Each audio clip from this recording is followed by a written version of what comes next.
Hello beautiful people, welcome back to another sewing tutorial. In today's video I'll be showing you how I recreated this beautiful blouse. It has an asymmetric neckline, side ruche and some side pleats on the other side.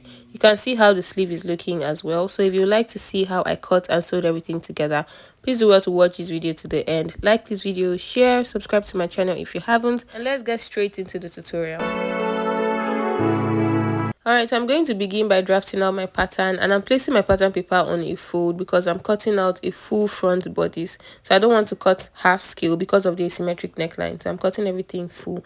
So I'll place my pattern on a fold first. I've gone ahead to draw out some of the basic lines. I didn't want to repeat what I do in almost all my videos. So I have my shoulder line, my chest line, bust point line, waist line, and the blouse length, which is 24 inches. So on the bust point line, I'm marking my bust span measurement divided by 2, which is about 3.75. I marked that on the waistline and on the blouse length as well, and I'll connect all these points with a straight line.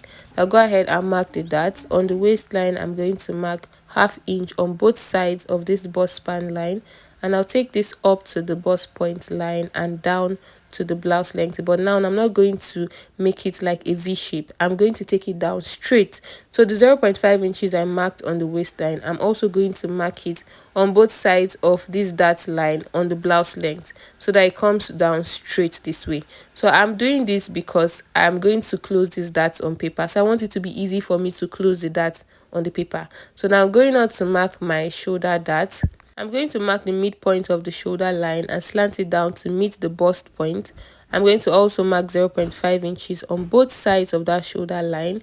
I'll slant this down all to meet at the bust point. So now I have my waist dart and my shoulder dart. I'll go ahead and mark the body circumference measurement divided by 4. So I'm marking the bust circumference divided by 4, which is 9.25 inches. And then on the waist, I'm marking the waist divided by 4, and I'm replacing the dart intake of 1 inch. And on the blouse length, I'm going to mark the hip circumference measurement divided by 4 here, which is about 11 inches, and I'm going to replace the dart intake of 1 inch also. Now I'll go ahead and just add 1.25 inches for sewing allowance before I connect the points together. So on the chest line, I'm adding 1.25 inches, same on the bust point line, on the waistline, and on this blouse length. And I'll use my ruler to just connect all these points together from chest down to the waist and from waist into the blouse length line. After connecting the sides, I just wanted to make the edge a bit rounded so I don't have any sharp edges. So you can do that or skip it if you want. Next, I'm going to mark the bust dart or side dart. The value for that is 1.5 inches. I'll mark that from the bust point line downwards and connect it to meet where the other darts are meeting, which is the bust apex. Now, I did not necessarily need these bust darts because I used the front pattern to cut out the back pattern. The front and the back are exactly the same. So I did not necessarily need to add this bust dart. Or what I would have done that would have been better would have been to draft a separate pattern for the back piece, but I was too lazy to do that. So you can go ahead and draft a proper back pattern for your blouse if you're doing yours, or you can draft your front and use it for the back, but you don't necessarily have to add the bust dart because it doesn't help anything. Okay, so I'll go ahead and replicate the lines I have here so that it can show on the other side. So I'm using my tracing wheel to just try and replicate these lines to appear on the left or right side of the pattern so that by the time I open it up, it will be easier for me to draw out the line. So I'm closing the darts so that I don't have any shortage when I am done replicating the line. So it's not coming out straight. So I have all those excesses at the top. It was at this point I realized that I had not added the allowance for my shoulder dart. So I'm going to extend the shoulder line downwards like this, and I'm going to mark the shoulder dart intake on the extended line, which is 1 inch. So with this 1 inch, I'm going to draw out a new curve into the armhole. So I'm using the exact curve I used for the first armhole, and I'm just going to curve out this our new armhole curve. So this is it. I've just replaced the shoulder dart and I'm not going to have issues by the time I am done. So I'm continuing with my tracing wheel to just replicate all the lines so that it can appear on the other side. Now you can see I have a full front pattern. I have my shoulder dart, I have the bust dart and the waist dart on the two sides. I'm going to go ahead and draw out the asymmetric neckline. So I'll first of all divide my pattern into two. One side is the right side and the other side is the left side, and I want my asymmetric neckline to go to the left side always for me. So for that, I'm just going to place my French curve and just draw out a nice curve from the neck width of the right side into the armhole on the left side. So I'm just taking off the entire shoulder of the left side. Now go ahead and close the shoulder on this left side so that I can draw out my curve very well, so that I don't have any lines that are skipping. So after closing the shoulder dart and drawing out the line properly, I'll proceed to start drawing out my lines that will be slashed. So if you don't already know, there's going to be slash and spread on this pattern for our blouse. So I'm just going to draw some random lines from the hem of the blouse upwards. So there's no particular measurement I'm using. I'm just trying to draw some lines that I will eventually slash through. Some of the lines are going to be from side to side, while some are just going to stop at the center of the pattern. So you can see how I'm just trying to make it. Sorry, my pencil is very faint here. Now the only shoulder that this blouse has also has some pleats on it, so I'm going to draw out some lines that I'll slash through eventually. So just random lines, no particular measurement. Now I'll go ahead and close all the darts I have here so that I can cut through the lines I have drawn. So I'll close the darts first and then align the lines that might have moved from closing the darts. You know, they are no longer going to be so aligned anymore. So I'm just going to do that properly and I'll slash through all the lines I have drawn.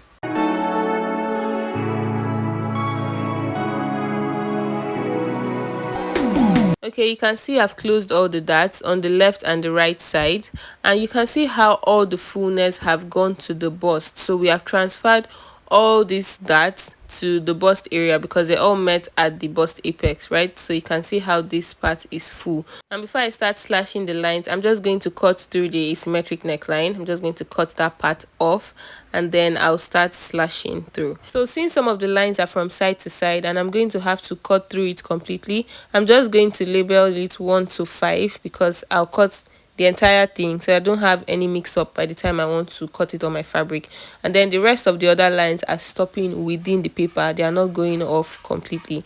So I'm going to start cutting from under the bust area. I'm just going to slash some of the lines I have drawn, and now you just watch how all the fullness is going into this slash that I am making. So all the fullness from the darts that was around the bust area has gone into the lines that I have just slashed. So everything is now flat. Our paper is completely flat again and it is safe to cut out on the fabric. So this is a method of transferring that into fullness. So I went ahead to also slash the lines on the shoulder. My camera caught me while I was recording, so I did that off camera. Now you can see how everything is looking. I'm going to go ahead and place this directly on my fabric so that I can cut it out. Now this is the fabric I'm working with. This is a Duchess silk fabric. I've been using this a lot in my tutorials recently. It has a little stretch, just very little, and this blouse does not have a zipper, so I'm going to add about ½ inch of allowance to aid that little stretch so that it's going to be easier for the blouse to be worn. So I'm going to just place my fabric wrong sides touching. So the wrong sides are touching each other and the right side is what is facing me. And then I'm going to start placing my pattern paper on it. So from the numbers I had made from the end of the blouse, I'll place it upwards, make sure I have 1 2 3 4 5 following each other accordingly. And between each of the pieces of paper, I'm going to add 1.5 inches for allowance. Now if you want yours to be more pleated, to be fuller, go ahead and add more. I think 1 inch between each piece of paper would have been much better than the 1.5 inches I added. This one seemed a little too full. So now I'm just going to go ahead and pin these papers nicely on the fabric so that it doesn't move, and then I'll cut it out. Also, to the slash lines on the shoulder, I added 0.5 inches between each piece of paper. So now I'm going to just add ½ inch of allowance to the hemline. I'm going to add ½ inch to the armhole, ½ inch to the shoulder, and ½ inch to the neckline. The sides already have the allowance on the paper, so there's no point adding any more allowance to the fabric. I'm done cutting it out now, and please take note, I cut out the front and the back together. They were placed wrong sides touching. That's because I'm cutting out a full scale pattern and because I'm cutting out an asymmetric neckline. Now, one very important thing I did not do was to take the measurement of the side that is going to have the pleats before slashing and spreading. I did not take that measurement, and that's very important, so that by the time you're making your pleats, you know how much you're supposed to pleat to. So after taking the measurement of just the pattern paper on the right side that has the little pleats, I have about 14.25 inches. I don't need to take the measurement of the left side because it's going to be ruched, so I'm going to have a rope inserted there and I'll ruche it upwards, so there's no point taking the measurement. So for the shoulder as well, I was supposed to take the measurement of the shoulder so that by the time I'm done making the pleats on the shoulder, it can return back to its original measurement. I hope you understand. So after taking the measurement on the shoulder, just on the pattern paper, I have about 5 inches. Now I'm going to take off this paper and I'll place the fabrics right sides facing now so that I can start sewing. So after placing it right sides facing, I decided to place the pattern paper back on it again so that I can close the pleats. So I think it's a bit easier to do it this way because you already have the correct spacing you've given before you cut out the fabric. So I'm just going to pick one paper, place it just right beside the other paper and pin it. So I'm picking the paper with the fabric and closing up the spaces I have spread. So just watch what I'm doing. It's just like I'm trying to close up the spread. After I've slashed and spread, I'm trying to close it back up, but now I'm doing it together with the fabric. So what I measured earlier was about 5 inches, and I added ½ inch of allowance to the neck and the armhole, so I'm supposed to have 6 inches, so exactly 6 inches on the shoulder after closing all the gaps and making my pleats. Now coming to this other right side that has some pleats, I'm just going to pick one of the papers and place it kissing the next paper that's just below it. I'm picking the fabric as well. I'm just going to pin. I'll pick the next paper and just place it just beside the paper below it and pin the fabric under. Now you can decide not to make it even, so you might want to make your pleats randomly or run a gather stitch on the side to ruche it back to its original measurement.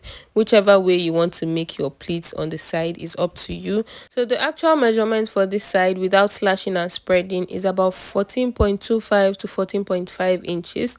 Now, you know there's a little allowance on the fabric, so I'm supposed to have about 15.25 to 15.5 inches after I measure it. So let's measure from the armhole down to the blouse length of this right side, and you can see that I have about 15.25 to 15.5 inches right there.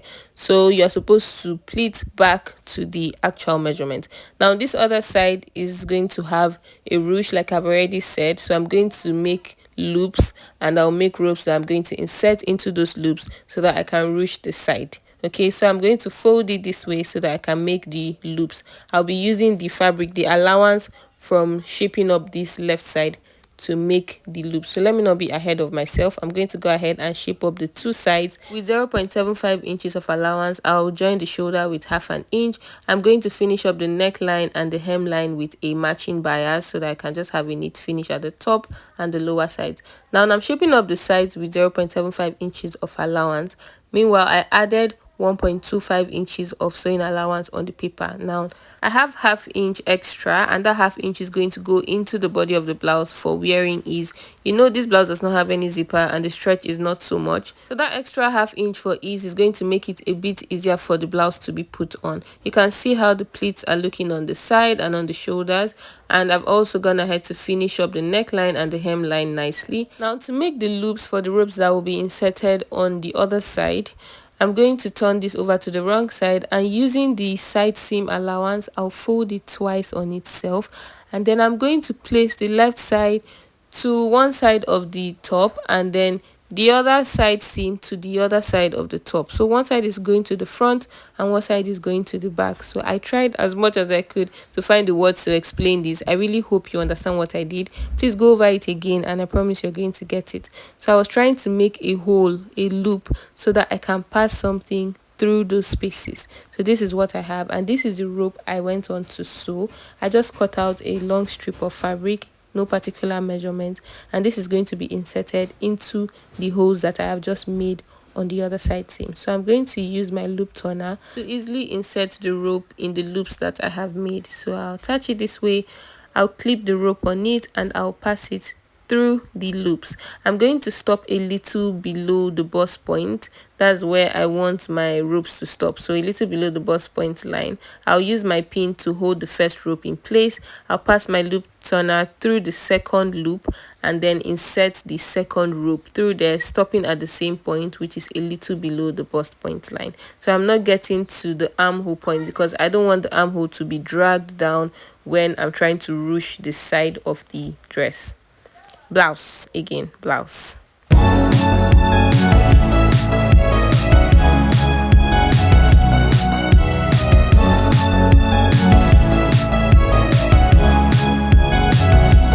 Now I'm just going to take this to my machine and secure the ropes inside with multiple stitches so that it doesn't move as much as I drag it, and I'll go on to start working on the sleeve. I'll just bring in my sleeve block. If you don't know how to draft a basic sleeve block, I have a detailed tutorial explaining the step-by-step process on how to draft a sleeve block, so please do well to watch that. I might just leave the link to that in the description so that you can follow up from here.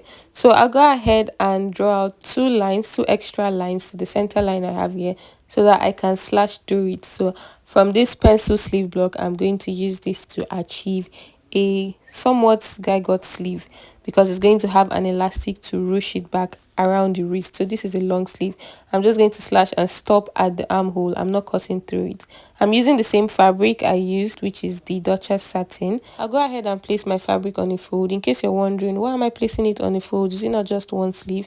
Yes, it is one sleeve. So I'm going to cut somewhat like a half scale sleeve. So I've cut out the middle of the sleeve, so I've kind of just divided my sleeve into two, and I'm going to place the center edge on the folded edge of my fabric so that it is easier for me to just cut out the spread. So you can see how wide I spread the other side. The distance between the first paper and the second paper is about 10 to 12 inches. So you can decide to make yours wider, up to 15 or 20 inches. It just depends on how wide you want your sleeve to be, or how big rather you want your sleeve to be. So I added about half inch to the hemline, half inch to the armhole of the sleeve, and about 1 inch to the side seam to join the two sides of the sleeve together.